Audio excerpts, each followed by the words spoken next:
Bonjour, j'espère que vous allez bien. Je vous retrouve aujourd'hui sur ma chaîne pour vous parler des tortues et plus précisément des tortues grecques parce que c'est celles que j'ai.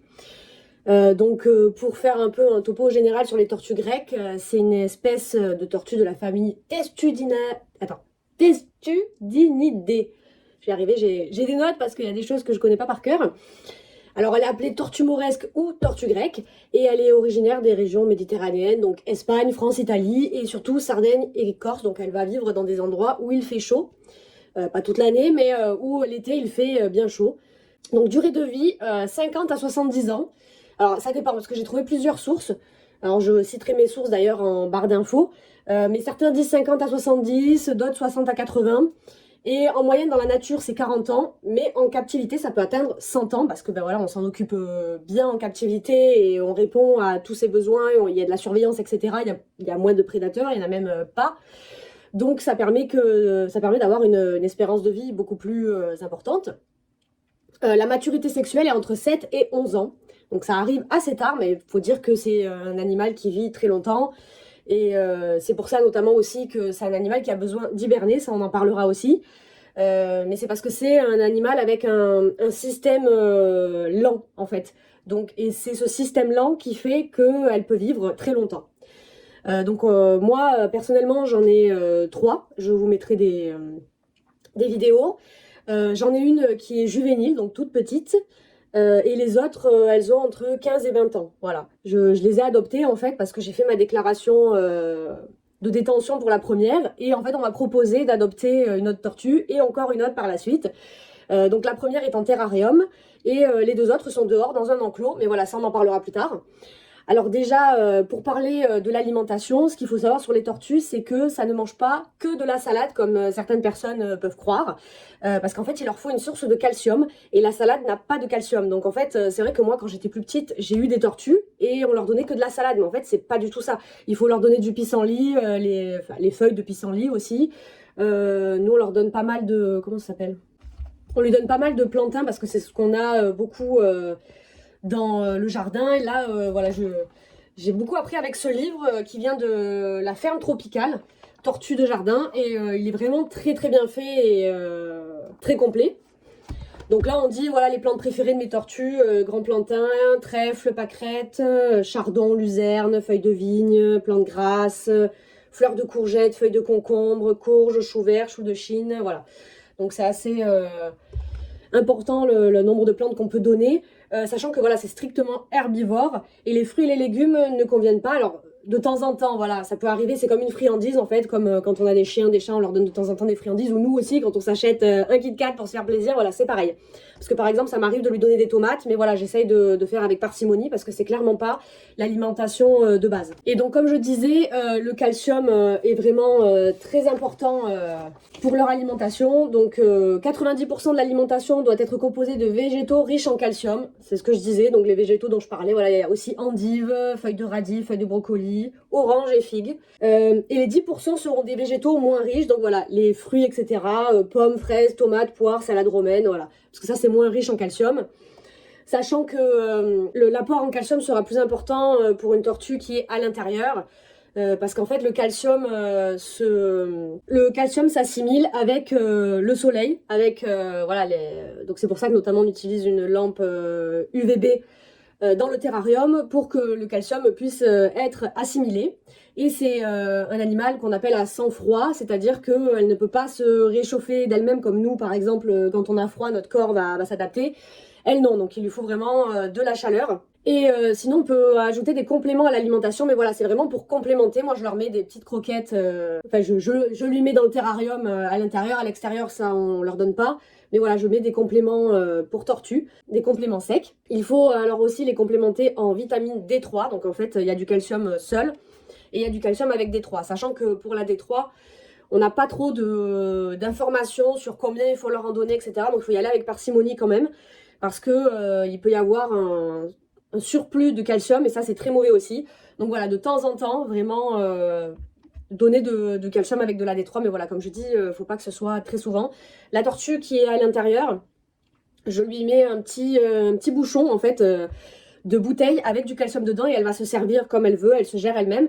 Et celle à l'extérieur, en fait, je broie des coquilles d'œufs. Voilà, bon, celle à l'intérieur, je l'ai déjà fait aussi, mais c'est vrai que comme elle est plus petite, voilà, j'ai pas envie que elle se fasse mal ou quoi. Et donc celle de l'extérieur, je broie des coquilles d'œufs et je leur donne ça, même si, voilà, avec l'alimentation qui est riche en calcium, le soleil, etc., elles en ont quand même moins besoin. Ce qui est très important, c'est de toujours laisser de l'eau. Alors ma juvénile qui est toute petite, c'est vraiment, vous verrez sur les images, c'est vraiment tout petit ce que je laisse en eau parce que ça peut se noyer dans, je crois que c'est 5 mm, enfin voilà, ça peut se noyer très, très facilement. Et donc il faut pouvoir mettre quelque chose où elle peut en sortir et qui ne risque pas de noyade. Donc je lui mets de l'eau tout le temps, je vérifie qu'elle en est tout le temps. Et j'humidifie un coin du terrarium, le substrat. Donc nous ce qu'on a mis c'est de la terre pour le terrarium, de la terre de l'extérieur, c'est carrément le mieux. Avec un point chaud d'un côté et un point froid où j'humidifie et où on a mis des feuilles, on a mis... c'est du humus, je sais plus comment ça s'appelle, mais c'est quelque chose qui se trouve à l'extérieur, qui est assez humide. Donc voilà, c'est vraiment important d'avoir ces deux points-là. Et la nuit, il faut que la température baisse, voilà, mais je viendrai plus dans les détails par la suite. Alors, pareil pour celles de l'extérieur, elles ont un bol d'eau et il faut faire attention qu'elles puissent sortir. Donc, il y en a qui mettent une pente douce ajoutée pour que la tortue puisse sortir, rentrer. Voilà, nous on a un petit peu enterré le bac, comme ça c'est moins difficile pour elles de sortir. Mais c'est très important qu'elles aient toujours de l'eau à volonté. Donc pour une juvénile, le terra doit faire 2 mètres carrés pour un couple adulte. Donc voilà, ça laisse quand même de l'espace. C'est 100 x 50 pour 3 à 5 jeunes de 100 grammes. Donc nous, elle est seule dans le terra et clairement, elle a assez de place. Et d'ailleurs, on voit qu'elle n'essaie pas de s'échapper. Les premiers jours où on l'a eu, oui. Mais là, comme en fait, elle se sent bien, elle ne cherche pas du tout à s'échapper. Et pareil pour les tortues en enclos à l'extérieur, qui est vraiment un grand enclos. Elle ne cherche pas à s'échapper, ce qui était à la différence quand on avait des tortues quand j'étais plus petite, parce qu'en fait on les alimentait pas bien, on n'était pas au courant de toutes ces choses. Donc ça fait que en fait elles essayaient de s'échapper parce qu'elles étaient pas bien, que là on voit vraiment la différence où elles sont bien, elles veulent rester, elles n'ont pas besoin de plus. Dans le terra, il faut quand même 8 à 10 cm de profondeur pour que la tortue puisse s'enfouir. Alors il faut que le terrarium soit aéré. Nous, il n'y a pas de toit sur le haut, donc voilà, c'est bien aéré. Il faut une lampe UVB, comme je disais. Nous, on en a une qui fait UVB et chauffante. Mais c'est vrai que le mieux, et c'est ce qu'on va faire très bientôt, c'est d'avoir une lampe UVB qui allume tout le terra en fait. C'est souvent des genres de néons qui allument tout le terrarium. Et un point chaud, donc juste avec une lampe qui fait chauffage, voilà. Donc la lampe chauffante doit être à 30 cm du sol et entre 28 et 35 degrés pour le point chaud et 18 à 25 degrés dans la pièce à vivre, là où on a mis le terrarium. Et il faut 10 à 14 heures de luminosité par jour. Moi ce que je fais c'est que je regarde à quelle heure se lève le soleil et à quelle heure il se couche pour adapter. On va pas la faire hiberner la petite parce qu'ils conseillent pas avant 3-4 ans quand ce sont des espèces domestiques qu'on a, enfin domestiques non c'est pas un animal domestique mais je veux dire quand c'est des animaux qu'on a chez nous pour pouvoir être sûr de les garder en vie en fait. Alors le livre sur la ferme tropicale, eux, conseillent de les faire hiberner dès les premières années. Voilà, donc il y a plusieurs avis. Et là, en fait, je me réfère aux fiches que j'ai eues du vétérinaire où j'ai récupéré les 2 tortues qui ont entre 15 et 20 ans. Et eux disent que c'est mieux d'attendre vers la 3e ou 4e année. Donc après, c'est à vous de voir ce que vous préférez faire. Moi, je vais pas la faire hiberner, celle de l'intérieur. Je vais la faire peut-être hiverner, c'est-à-dire qu'elle va... ça va se faire naturellement. C'est que si elle sent que la température baisse, que le jour baisse aussi, en fait, petit à petit, elle va se mettre au repos, elle va moins manger, etc. Et donc voilà, mais elle sera pas en hibernation totale. Alors, on peut rajouter une plaque chauffante en complément par le dessous, s'il fait trop froid, mais voilà, c'est pas hyper conseillé parce qu'en fait, ça peut assécher le terrarium. Et comme je vous l'ai dit, il y a toujours un endroit où il faut toujours humidifier. En fait, toute la journée, je suis avec mon vaporisateur et j'humidifie le côté froid, on va dire. Donc c'est pas conseillé, mais après j'imagine que si j'ai besoin, je le mettrai du côté du point chaud parce qu'on n'a pas eu encore d'hiver avec cette tortue-là. Donc à voir par la suite. Donc comme je vous disais, le mieux c'est d'avoir une lampe chauffante au point chaud, donc 60 watts, et un UVB à part, où il faut prendre l'UVB 8.0 ou 10.0, c'est quelque chose d'assez puissant, en position centrale. Et les lampes, il faut les changer tous les 6 à 10 mois. Voilà, parce qu'après, ça perd de son utilité. Enfin, il y a moins d'UVB, il y a moins de chaleur, etc. Donc, il faut les changer. Et il ne faut pas qu'il fasse moins de 12 degrés la nuit. Donc bon, nous, on aura le chauffage cet hiver, donc il fera pas moins de 12 degrés. Sinon, elles entrent en hibernation, en fait. Comme je vous disais, le substrat, j'ai pris de la terre, voilà, pour la zone chaude. Et pour la zone fraîche, un mélange de feuilles et de mousse qu'on a récupéré directement du jardin. Donc l'écuelle d'eau 1 cm, voilà, c'est vraiment tout petit. Quand elles sont juvéniles, c'est bien de leur faire un bain d'eau tiède toutes les 2 semaines dans 2 cm d'eau. Ils disent entre 25 et 30 degrés pour compenser leur perte d'eau. Alors c'est vrai aussi que ce que je fais, c'est que quand je humidifie le bac, si elle est du côté humide, ben, je l'humidifie elle aussi un petit peu. Comme ça, elle a de l'eau elle a plus d'eau dans son corps. Et sinon, pour les tortues à l'extérieur, donc elles ont un enclos extérieur, l'endroit le plus... Alors, la ferme tropicale conseille l'endroit le plus ensoleillé, orienté sud-sud-est, adossé à la maison ou contre un mur pour l'accumulation de chaleur et protégé du vent. Donc nous, on l'a pas mis contre la maison, on l'a mis sous un arbre, mais en fait, il y a une grande partie de l'enclos qui est en plein soleil. Et l'arbre, ça permet d'avoir une zone ombragée, comme ça en fait elles choisissent. Il ne faut pas de matériaux transparents parce que les tortues ne les reconnaissent pas comme obstacle, en fait elles vont essayer de rentrer dedans. Donc nous on a mis du bois et en fait on a enterré du béton, c'est à 20 cm de profondeur et 30 cm de bordure vers le haut. Donc on a mis du béton à 20 cm et ensuite on a mis des planches de bois, voilà, tout autour. Et c'est vrai qu'on voit qu'elles n'essayent pas du tout de sortir et que c'est pas possible en fait, même si une montait sur l'autre. C'est pas possible qu'elles sortent. Faut faire attention aux coins parce que c'est des endroits qui peuvent être un peu dangereux pour les tortues. Alors pour 8 à 12 tortues adultes qui sont quand même assez grandes, vous verrez les vidéos, il faut 20 mètres carrés. Voilà, donc nous on a, j'avoue que je sais pas trop, mais je pense que c'est largement assez ce qu'elles ont. Il faut plusieurs cachettes, donc nous on a pris des pots, notamment des pots à fleurs qu'on a tournés. Divers végétaux non toxiques, alors on les a eu à un moment où c'était l'été, donc on n'a pas pu planter de plantes, mais là l'herbe a repoussé. Et on va mettre des plantes qu'elles pourront manger une fois qu'on pourra les faire, une fois qu'on pourra les semer. Une écuelle d'eau de 3 à 5 cm à laver régulièrement parce qu'en fait elles font leurs besoins dans l'eau, les tortues souvent. Donc pareil pour le terra. Pente douce pour rentrer dedans comme je disais et enclos tout nu propre. Voilà, le terra aussi j'enlève les crottes de la tortue. L'enclos extérieur, j'en ai pas vu. Après, on a un chat, on a d'autres animaux, donc possible qu'ils les aient mangés. D'ailleurs, ça se passe très bien avec nos chiens, le chat, on a des boucs, ça se passe très très bien. Ils sont un peu curieux, ils vont voir, mais voilà, les tortues souvent essayent de foncer dans les animaux. Voilà, ça a un sacré caractère quand même. Et vous verrez sur les vidéos, là, les dernières, on voit que les tortues d'extérieur sont vraiment au repos. Et voilà, justement, on va parler de l'hibernation. Donc, comme je vous disais, certains disent dès la première année, d'autres 3e voire 4e année. La période, c'est d'octobre à février, mars. La température idéale est de 3 à 8 degrés pour l'extérieur. Et alors, nous, ce qu'on va faire, c'est qu'on va les faire, une fois qu'elles seront en hibernation, je vais les mettre dans une caisse. Alors, ils préconisent...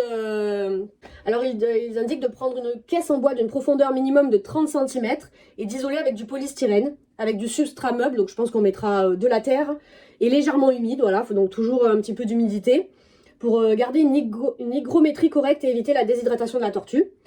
Alors, soit on fait ça, soit on met de l'humidité, soit on place un récipient avec de l'eau à l'intérieur qui servira d'humidificateur de l'atmosphère. On peut mettre du foin, de la paille, du tissu, des feuilles mortes et un couvercle percé de trous ou un grillage résistant sur le dessus. Voilà. Donc moi, c'est ce que je vais faire. On peut les faire hiberner en extérieur, il n'y a pas de souci, mais c'est qu'en fait, il faut vraiment prévoir un local qui doit être hémertique, étanche, avec un fond bétonné, finement grillagé, pour pas qu'il y ait de prédateurs qui viennent s'en prendre à elle. Il faut une épaisse couche de terreau qui permettra à la tortue de s'enfouir. Et par-dessus, une grande quantité de foin, de paille, feuilles mortes qui permettront d'isoler l'abri. Il doit vous être possible de visiter l'abri par le dessus ou par une porte afin de surveiller que tout se passe bien durant la période hivernale. Donc voilà, je trouve que ça m'a l'air plus compliqué en extérieur.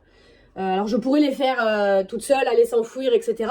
Mais en fait, il y a le risque des prédateurs. Nous ici, on est dans une zone où ça peut arriver qu'il y ait des inondations, il pleut beaucoup. Donc je préfère les prendre à l'intérieur. Donc on a une boîte en polystyrène et j'ai aussi des boîtes à chaussures. Parce qu'il faut quand même qu'elles soient bien, mais qu'elles soient assez... qu'elles soient pas dans un endroit trop grand, vous voyez, 30 cm. Donc je vais voir pour rajouter du polystyrène justement pour bien isoler. Quand on voit que la tortue ralentit, nous ça a été le cas, on a vu qu'elle dormait beaucoup, qu'elle mangeait quasiment pas, mais en fait on les met à jeun. Ça peut durer entre 1 et 3 semaines, même 4 semaines selon la ferme tropicale, la vidange du tube digestif. Donc en fait elles vident complètement tout ce qu'elles ont à l'intérieur et c'est très important qu'elles le fassent avant d'hiberner. Donc c'est pour ça, nous là, elles sont complètement à la diète. D'ailleurs, on verra sur les vidéos que je vais montrer, elles sont au repos complet, elles ne bougent plus pour l'instant. Et donc j'attends encore un petit peu. Et là, ça va pas tarder parce qu'on est en octobre. Donc bon, après, il fait encore chaud. On a des journées, il fait 26. Donc j'attends parce qu'il faut que ce... Ouais, voilà, là, ils disent entre 5 et 10 degrés. Il faut qu'il fasse à peu près. Enfin, en tout cas, à moins de 15 ou moins de 12, normalement, elles hibernent. Donc on va attendre d'arriver à ces températures-là parce que bon, le matin, il fait froid, la nuit aussi. Mais la journée, ça monte. Donc je vais quand même attendre, je les surveille. Et après, une fois qu'elles hibernent, il faut jamais les sortir de leur caisse. Il faut juste toucher légèrement les pattes arrière pour voir si l'animal est en vie. Voilà, on touche, elles vont se rétracter normalement. Et voilà, c'est tout. Les feuilles mortes doivent être restées souples et pas cassantes. C'est toujours voilà, un petit coup d'humidificateur ou un bol d'eau. Je pense que je mettrai un bol d'eau, c'est carrément plus simple. Donc pour les tortues qui hibernent, il y a les tortues européennes et une majorité des tortues américaines. Après, il y a un cas particulier des tortues grecques provenant d'Afrique du Nord. Elles hibernent peu dans leur aire de répartition parce qu'elles sont sensibles au froid. Alors les tortues des steppes, elles sont très résistantes au froid et leur température idéale d'hibernation se situe entre 4 et 6 degrés. Au-delà de 8, elles perdent leur réserve trop rapidement. Donc c'est vrai que les tortues de steppe, j'en ai eu une dans le passé, elles n'avaient pas hiberné. Voilà, c'est des tortues qui peuvent ne pas hiberner. Et les juvéniles, voilà, ils disent les premières années sont plus délicates et on préfère éviter pour notre petite tortue de compagnie qu'il lui arrive quelque chose en fait. Voilà, c'est pour ça que eux, le vétérinaire conseille de ne pas le faire les premières années, mais comme je vous dis, vous faites comme vous le sentez. Il conseille aussi de faire un check-up pré-hibernation. Nous j'avoue qu'on l'a pas fait parce qu'on a eu les deux tortues à très peu d'intervalle, on a payé la puce, etc., les soins qui ont été donnés. Donc ça faisait encore payer en plus, mais peut-être que l'année prochaine on le fera. Voilà, mais après, faut voir que la tortue soit en bonne santé. Et alors quand on met en hibernation, il faut peser la tortue, le poids de référence à noter pour le début de l'hibernation. Donc on peut utiliser une petite balance alimentaire à bien nettoyer parce que justement je vais rajouter, quand on touche une tortue, il faut très bien se laver les mains derrière parce qu'en fait il y a un risque de salmonelle. C'est avec tous les reptiles. Donc c'est arrivé avec un que je regardais ses vidéos, il a beaucoup de tortues et il a eu la salmonelle parce qu'il un jour il en a touché une, il a pas fait gaffe et il s'est pas lavé les mains. Donc vraiment très important. C'est vrai que comme c'est des animaux secs, etc., on se dit pas oh c'est sale, enfin c'est pas sale, hein.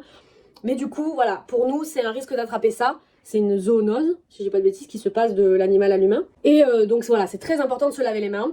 Quand on la pèse, pareil, on nettoie bien tout ce qu'on utilise. Et il faut surveiller le poids parce que la tortue ne doit pas perdre plus d'1% du poids de référence par mois. Et surveiller l'hydratation, la température et l'état général, voilà. Donc toutes les 2 semaines, voilà, ça se vérifie. On va pas l'embêter toute la journée. C'est toutes les 2 semaines, on va vérifier un petit peu, on touche ses pattes arrière, on regarde que tout va bien et puis on la laisse tranquille. Nous, on a une pièce qui est froide dans la maison parce que c'est une pièce qui doit être rénovée, etc. Si vous avez une cave, c'est très bien. Il y en a qui mettent dans des frigos aussi, mais je sais pas exactement comment ça se passe pour... parce que là, il y a voilà, hibernation en réfrigérateur ou cave à vin artificielle. Donc il faut que ce soit un réfrigérateur qui soit réservé uniquement à l'hibernation. Il faut que la température soit entre 6 et 8 degrés. Il faut laisser un récipient d'eau si c'est dans un réfrigérateur et le renouveler des besoins car le froid qui est délivré par l'appareil est sec. Et pour la circulation d'air, un tuyau relié à une pompe d'air d'aquarium peut être installé dans le joint de la porte ou bien installer plusieurs tubes dans le joint allant vers l'extérieur et permettant un passage d'air. Et il ne faut pas ouvrir la porte du réfrigérateur tous les jours. Il vaut mieux mettre un tuyau, voilà. Donc il y a plusieurs façons de faire, comme je vous disais, intérieur, extérieur, réfrigérateur, cave à vin artificielle. Et nous, donc, on la mettra dans cette pièce qui est plus fraîche. On les mettra. Et comme ça, elles seront vraiment tranquilles et elles pourront profiter de leur hibernation. Alors justement, pour la santé et l'état général de la tortue, c'est important de vérifier la carapace, qu'elle soit assez solide. Ça arrive qu'elle soit molle et ça, il me semble que c'est une carence en calcium, si je dis pas de bêtises. Et il peut y avoir aussi des tortues qui ont la carapace qui est un petit peu bizarre. Nous, c'est le cas de la dernière qu'on a récupérée, donc ça veut dire que sûrement elle a eu des carences, etc. Après, elle a été retrouvée en ville, dans la rue. Donc sûrement qu'elle ne mangeait pas ce qu'il fallait, etc. Elle devait pas être bien, ou alors les gens qui l'avaient ne s'en occupaient pas bien. Donc voilà, il faut vérifier les pattes, s'il y a des blessures, les yeux doivent être clairs et ouverts. Les yeux rentrés, c'est un signe de déshydratation.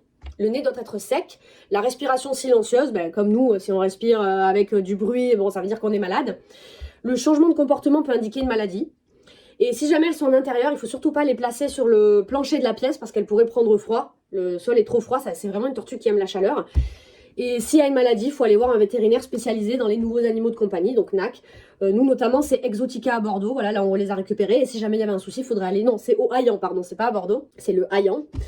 C'est pas à côté, mais bon voilà, il n'y a pas de vétérinaire NAC à tous les coins de rue et surtout il faut qu'il soit compétent dans le domaine de l'animal concerné. Maintenant, je vais vous parler de la déclaration de détention. J'ai pris des vidéos pour vous montrer en même temps que je vous parle comment ça se passe. Il y a un site internet, je vous mettrai tout en lien de description. Je vous montrerai voilà la déclaration, je vais vous montrer en même temps la déclaration de détention, le site où il faut aller. C'est très simple, on peut avoir un formulaire qu'on imprime et qu'on renvoie, ou alors on peut le compléter directement sur internet, c'est ce que j'ai fait. Par contre, il faut être vraiment calé. Moi, tout ce que j'ai appris, c'est grâce à ce livre, parce qu'il y a plein de choses en fait que je ne savais pas, notamment d'humidifier le terrain. J'étais vraiment étonnée d'apprendre ça, j'ai eu beaucoup de tortues dans ma vie en fait, je ne faisais pas du tout ce qu'il fallait. Bon, faut dire que c'était chez mes parents, donc voilà, moi je suivais un peu, j'étais un enfant. Et maintenant, à l'âge adulte que j'ai appris beaucoup de choses. Et c'est vrai que c'est un animal, finalement, je comprends pourquoi il faut une déclaration de détention, parce que ça se prend pas comme ça, il y a des façons de faire. L'hibernation, c'est quelque chose qui peut être compliqué. Donc voilà, il faut vraiment bien s'en occuper. Il faut savoir qu'avec la déclaration de détention, on ne peut pas les reproduire. Pour cela, il faut un certificat de capacité qui est délivré par le préfet après avis de la commission départementale de la nature, des paysages et des sites siégeant dans la formation faune sauvage captive. Voilà. Donc le certificat de capacité peut être accordé pour une durée indéterminée ou limitée. Il peut être suspendu ou retiré. Et notamment, il peut se passer à la ferme tropicale qui est à Paris. Nous, c'est ce qu'on aimerait faire, mais voilà, c'est pas à côté. Mais voilà, il faut, je crois, 70 heures de théorie ou de quelque chose comme ça. Je me rappelle plus exactement, mais après, vous trouverez toutes les informations sur Internet. Mais en tout cas, moi, pour que je puisse le passer, je sais qu'il me faut 3 ans d'expérience avec mes tortues. Et j'aimerais beaucoup le passer pour éventuellement reproduire. Bon, là, je crois que j'ai que des mâles. Il y en a une, c'était censé être une femelle, mais en fait, on a très bien vu que c'était un mâle. Donc là, voilà. Pour l'instant, voilà, de toute façon, je ne les ferai pas reproduire. Et on a laissé les deux à l'extérieur parce qu'on a compris que c'était deux mâles, donc on les a laissés ensemble parce qu'elles seraient clairement en âge de procréer. Et donc, il faut ce certificat pour pouvoir les reproduire. Et donc, pour la déclaration de détention, on reçoit un récépissé de déclaration par la direction départementale de la protection de la population. Il y a un registre d'entrée et de sortie du NAC, donc par exemple s'il s'est échappé, s'il est mort, voilà, c'est un registre à garder, à remplir tout le temps. Il y a une déclaration de marquage avec puce par le vétérinaire par lequel on a adopté l'animal. Et il y a un établissement du CIC, ça s'appelle, par la suite. Donc voilà, comme je vous disais, il faut faire votre déclaration de détention avant de penser adopter l'animal, parce que sinon vous ne pourrez pas l'avoir. Et en plus, en faisant cette déclaration de détention, vous pouvez éventuellement avoir des adoptions. Parce que je vous dis, la personne qui suivait mon dossier m'a demandé si je voulais adopter des tortues, parce qu'ils en ont souvent, qu'ils trouvent en fait. Et donc il faut juste régler ces 110 € à peu près pour régler la puce, le soin, etc. Voilà. Donc c'est vrai que ça peut être intéressant si vous voulez une tortue, de plutôt faire cette déclaration de détention et par la suite adopter une tortue qui a besoin d'une famille. Et donc pour les sources, comme je vous disais, c'est le livre de la ferme tropicale qui est vraiment très bien.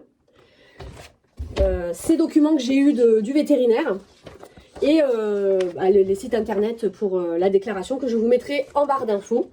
Bon, sinon, j'espère que cette vidéo vous a plu. C'est vrai que c'était un petit peu plus théorique. Je vais vous montrer des vidéos, si c'est pas déjà fait, des tortues, pour que vous voyez un petit peu à quoi tout ça ressemble. Mais j'espère que ça vous a intéressé, j'espère que ça vous a plu. N'hésitez pas à mettre un j'aime, un commentaire, voilà, me dire de quoi vous aimeriez que je parle par la suite, si ça vous a intéressé, si vous avez des tortues vous-même, si vous aimeriez en avoir. Et n'hésitez pas à vous abonner à la chaîne, d'autres vidéos vont venir. Et sur ce, je vous souhaite une bonne journée et je vous dis à bientôt.